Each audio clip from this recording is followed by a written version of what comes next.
In winter, with shadows long and the sun groomed to set, the days can seem to end almost before they've begun. A chill cakes the air. Squares empty. Soon all that is left are vagrants, crazies, drunks, and the sorts of lovers who can't go home. These bodies immune to the cold.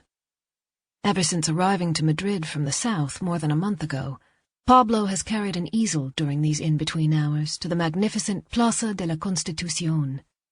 He is no stalker of fleeting, roaring light, no impressionist, nor is he a romantic slave to some idealized sky. Instead, he is captivated by the plaza's ancient red brick walls and rows of ironwork balconies stretching above imposing granite columns and arches. This is a place for pondering what's gone and what's next. And despite the promises he made to his family, Pablo has no idea what lies ahead. Just the other afternoon he had an inkling to paint the outcasts, those who linger in the barren twilight. But today the 19-year-old artist sets up near a desolate cafe to paint a different image, one that's been haunting him. Pablo's big dark eyes fix ahead as he shivers beneath a floppy hat pulled over his ears.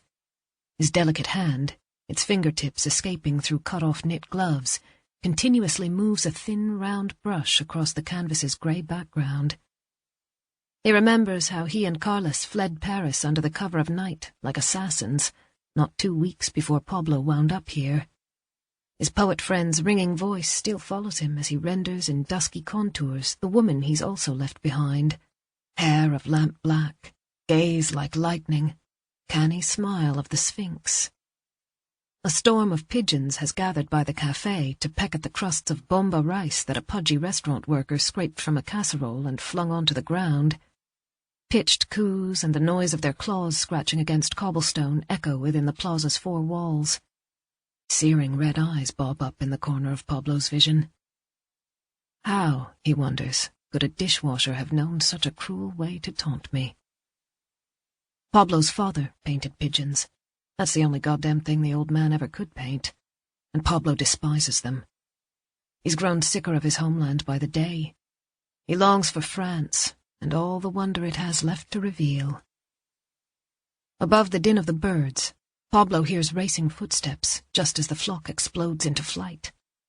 A crop of hair, eyebrows, glasses, then a whole face appear over the top of the easel. Pablo looks up.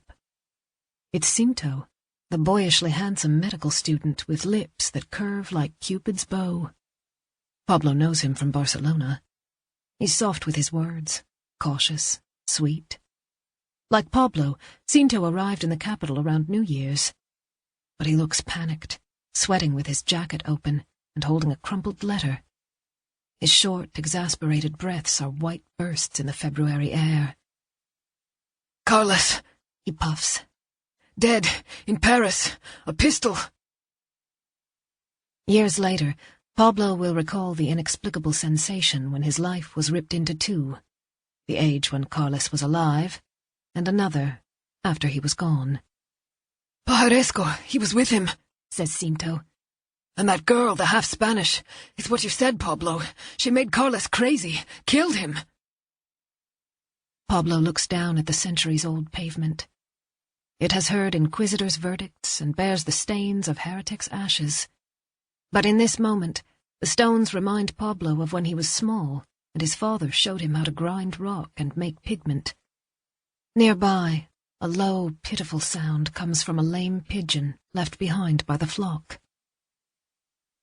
"No, Cinto," Pablo replies, his paintbrush touching the supple neck of the woman who has emerged onto the canvas, as if from a whirl of smoke. "I did."